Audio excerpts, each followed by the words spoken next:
Welcome to another edition of Around with Randall, your weekly podcast on making your nonprofit more effective for your community. And here is your host, the CEO and founder of Hallett Philanthropy, Randall Hallett. I'm honored that you take a few minutes of your day to join me, Randall, on this edition of Around with Randall.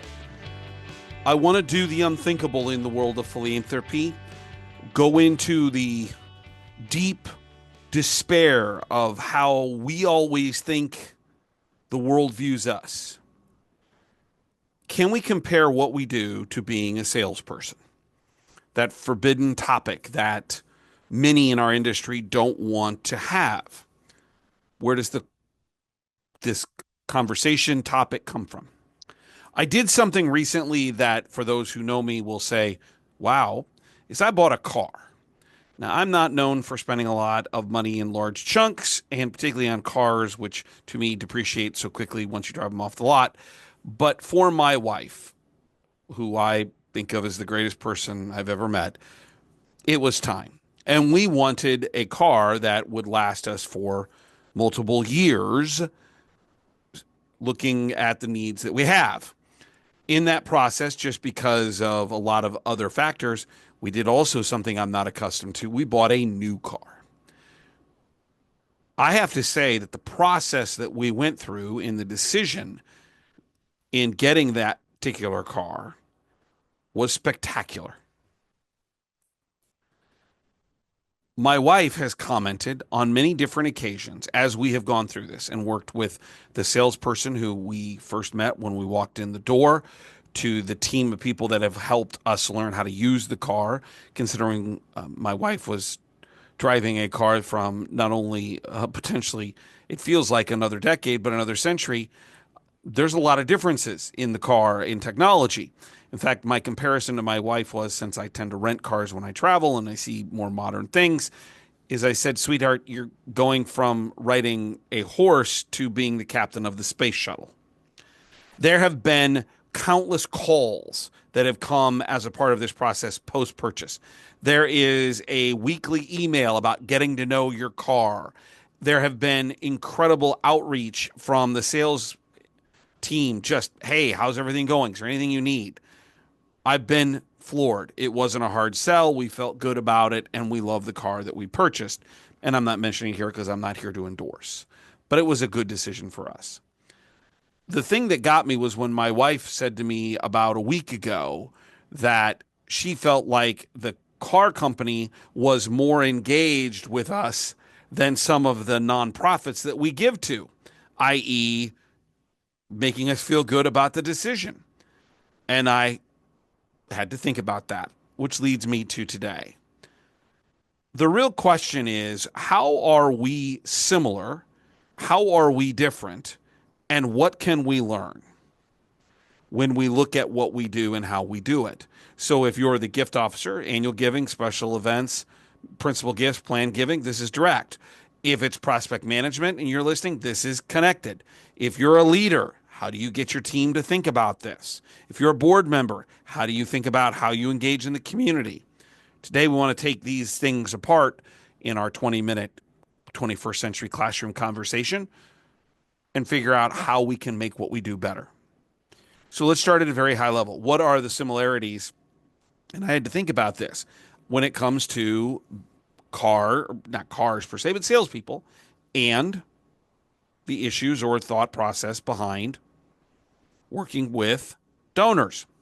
Well, the first thing is, obviously, relationships are key. And we'll get into some of the tactics here in a few minutes. We also have to figure out the difference between persuasion and influence. That sometimes, do we have enough? Do we have too much in the nonprofit sector versus what's going on in the for-profit world with salespeople? Certainly, researching and prospecting is very similar, that you're always trying to figure out how to get into more conversations. How you get there changes, which we'll talk about in a few minutes. That both industries are based on goal setting in some way, or goal driven. And in fact, so much so that you know that most salespeople are really driven toward the idea of commissions because that's how they get paid. The final piece of this puzzle is that communication becomes really important. but what we communicate and how we communicate may be totally different. The major key differences, I'm going to just say this and I'm going to come back to it in a few minutes because I think it's the most important, is the motivation between a buyer and a donor are completely different. Number two is how we ask. Maybe a third one is, if we're doing it correctly on the nonprofit side, the length of the cultivation cycle to get to larger gifts. Another difference could be, and we'll talk more specifically about this in a moment, around the motivation, is what is the actual appeal, emotional versus rational? Big difference. The accountability is different. Much of the time with salespeople, if they're commission-based, if they don't sell, certainly the company is affected. But the people that are affected most often are the salespeople. In our industry, we have ethical standards, and I think appropriately so, that we don't compensate people by how much they raise. So failure actually hurts more on the accountability side on the organization. And finally, the values that we have and what they're actually getting. A salesperson is selling an object, a good, or possibly a service. What we're selling, to use a lack of a better term, is intangible. It's love, it's hope, it's changing the world. So at a broad sense, there are some similarities. There are also some differences. Inside of that, though, and now we start moving into the tactical, is what is it that salespeople do that is similar to us that we actually could learn from? What are some of the lessons? Well, we have to start with what are the exact similarities. The first is that there is a relationship process if done correctly. We mentioned this at the outset, but maybe some of the details are really important here. One of the first things is the idea of trust. I think about our car buying experience and I watched, and frankly, I let my wife take the lead on most of the conversations. It's her car, and she knows what she wants. Plus, she's 10 times smarter than I am. But I was watching and listening, not realizing I was putting it in the kind of the framework of philanthropy, at least my professional experiences. And what I learned from this is that this idea, he was building rapport and trust. He was asking lots of questions. He was trying to get to first names. What is it you're trying to accomplish? What are your goals? What do you need the car for? And then he did something that was incredibly powerful, which is something we should parallel. His ability in active listening was spectacular. What were our unique needs? And in our case, to give you an example, we have a beautiful home. But the one thing we just kind of always shake our head about is it's a raised ranch. The garage is under part of the house. Well, in 1954, when they built the house, they didn't have tall cars. So we have an upper inch limit as to what cars we can buy. And to a lesser degree, a width. Not much of an issue, but the height's a big one. Well, as soon as we said that, he says, well, you don't want that car, that car, that car. His active listening skills about what was important to us was pretty impressive. We also said no to some things. So his ability from that active listening perspective about what are our goals and how do you then create some resiliency, which is something I talk about a lot. We don't have enough of it. We tend to internalize when someone possibly says, no, I'm not interested in a meeting, or no, I'm not interested in supporting that project, or whatever it is. And it really has nothing to do with us. In our experience from sales, if you're really good at it, you're trying to figure out how to overcome these objectives to hone in on what they need. How do you solve their problem? In my case, a car with height limitations. We need enough space for kids. My wife tends to haul stuff around. How do we do all of that? Emotional intelligence. How ready were we to buy? What were the big issues? My wife's big issue wasn't finance. I'm the one who has to overcome the issues, for the most part, of dealing with depreciation and how quickly cars depreciate. And depreciation, she can certainly spell it, but I don't think she can do it in a business perspective. Financial perspective, it's not her thing. He honed in on me on that because he looked at me when he figured it out and knew it immediately. Do you know the resale value on this car, if we look back the last 3 years, has kept its value at X percentages? I went, you're listening to what I want. Now, he looked at my wife and said, do you feel how good you look in this car? He was very good. The last thing is effective communication. He found the rhythm of what we needed for the communication. How quickly, how much we were moving, what questions we had, things of that nature. There are some unique differences, though, in these, successful salespeople versus successful gift officers. One of which is that they focus on the product or the service, their knowledge of it.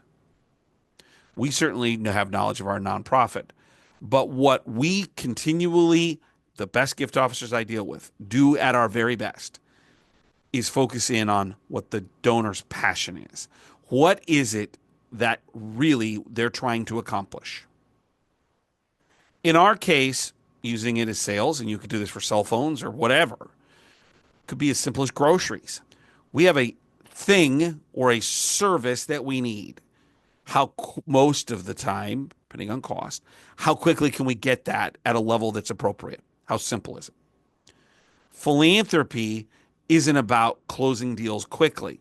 It's about figuring out how to maximize what someone else wants to do and how our nonprofit can help them do that, which may take some time. So number one is we don't sell something. Number two is that the tenure to figure out that passion should be much longer, because unlike the car, which we're glad we have, I didn't have to get into my own personal views of the world, of the perspectives from politics to religion to how we serve others, my own personal belief system in how I have a responsibility or what that responsibility is to make the world a better place.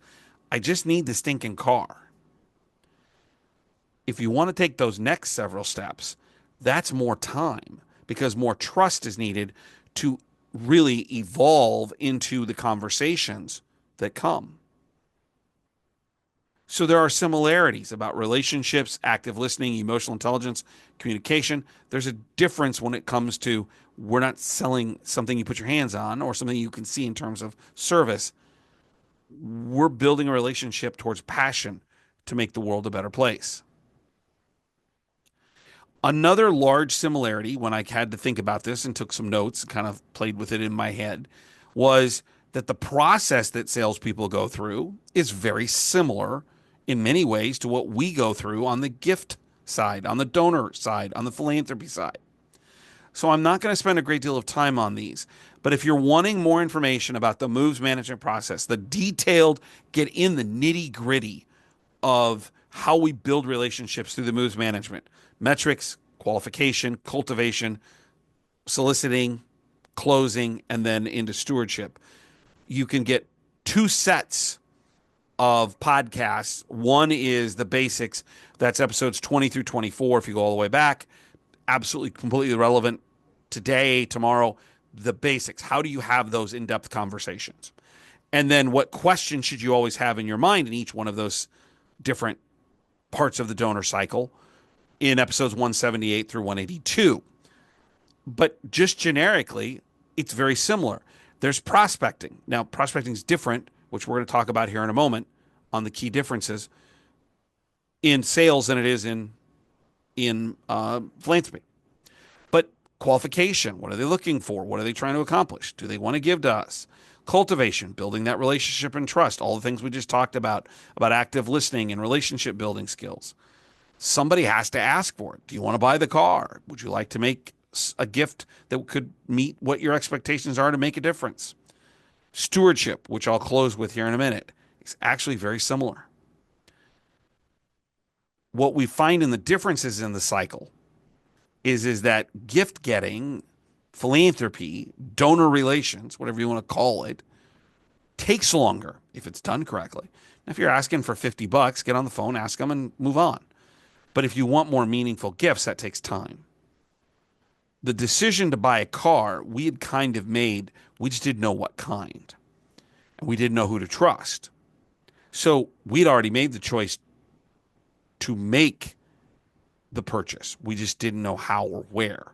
So that sped up that particular process.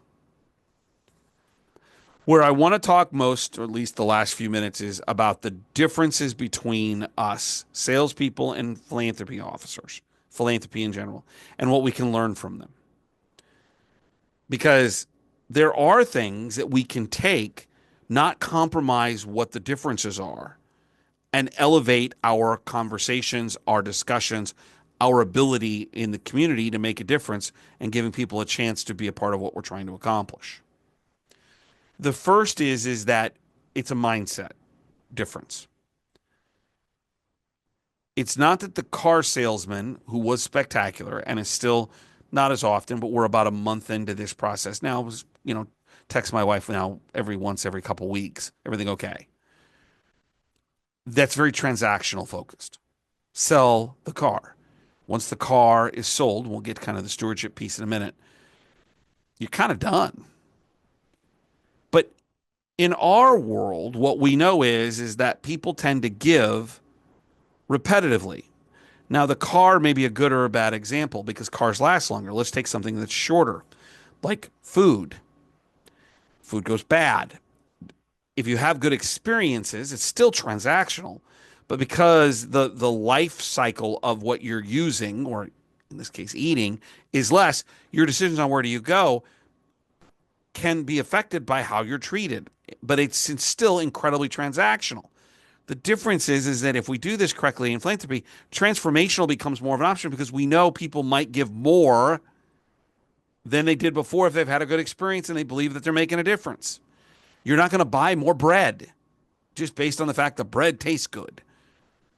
You're going to buy the amount of bread you need. It's transactional in nature. It's measured by what you need versus what you want to accomplish. And the accomplishment, passion, is philanthropy. Another is that motivation. When we buy something, it's to solve a problem, to fulfill a need. When we make a gift, what we're doing is we're trying to solve a problem. But it's not our problem. It's a community problem. It's making the world a better place. It's fulfilling a legacy. How do I leave myself and a name in this earth better than when I found it? It could be in a value. This is what I believe in.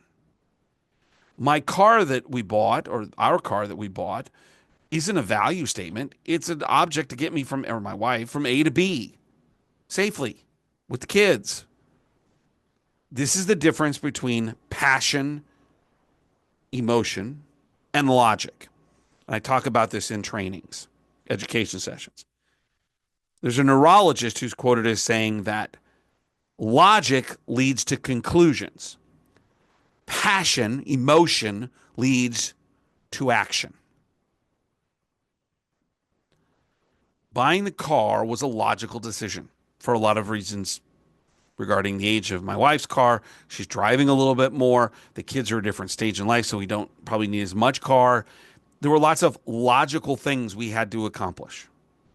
When somebody makes a gift, particularly a larger gift, there is no logic, or at least very little of it. It's all about emotion. What am I trying to accomplish, and what does your organization do that allows me to accomplish that? These two things are really important. The idea of the mindset and the motivation is around emotion and transformational in our industry. Philanthropy versus logic and transaction in the sales life, sales for-profit world. The last thing I quickly want to cover is what can we learn from salespeople? And there are some things. The first thing is that the value that we're looking for isn't value in use. It's value in feeling. Now, how in the world is that applicable to salespeople? I watched this salesperson make incredible connection to my wife and the value that the car would have in what she wanted. Smaller, less minivan, sporty's the wrong word, but less boxy. There were some value things. Now, none of those things mattered to me.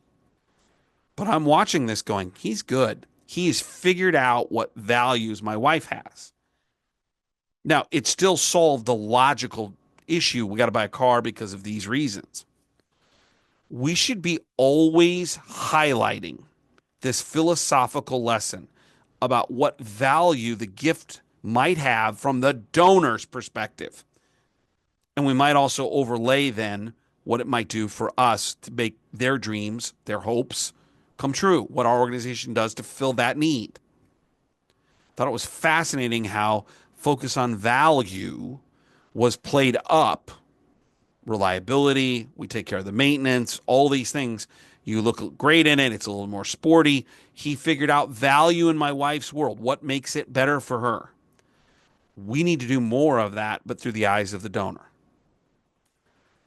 Number two is salespeople are always prospecting. And frankly, we need to do this better. They're dependent on it. Now, their prospecting goes into major marketing efforts, billboards, things of that nature. I'm not talking about that. What I'm talking about prospecting is how do you make sure that you have a constant flow of new conversations with different people. So 2 episodes for the details to go listen to. Episode 205, which obviously I just recorded because this one's fairly close, about how do you get a small kitchen cabinet group of people to help inform you, particularly if you're maybe a senior leader around an area or the organization, informally about what's going on in the community and how you connect to it. 190 gets into the conversations around the details of the referral process, education, healthcare, social service, wherever. So 2 episodes, 205 and 190, about always prospecting.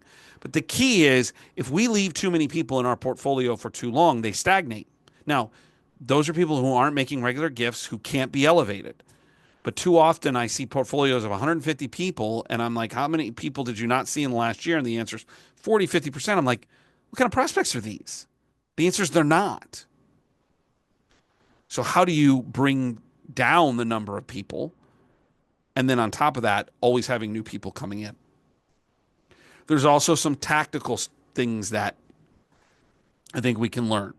Number one is salespeople, when they're at their best, tell stories. Usually of other customers and satisfaction. This is kind of why we read the reviews, like on Amazon or Walmart or Target or wherever you buy stuff, because they tell a story. Was it a good product? Was it a good service? Why do we ask for references when we purchase bigger things like, somebody's putting on a roof or somebody's doing construction work? I would like 3 references. We like to talk to former clients. Why do people ask me for references? Because they tell a story. We need to be better at telling stories not about donor satisfaction, but about impact, about people, what the organization does. If you're looking for some more help in the detail of that, that's episode 104 on storytelling. And I couch it around Billy Joel, who I think should have been the poet laureate of the United States because he's a storyteller in his music. And you can listen to more about that and how to do that. I think the second thing is handling objections. There were some things that came up in the conversations in buying the car.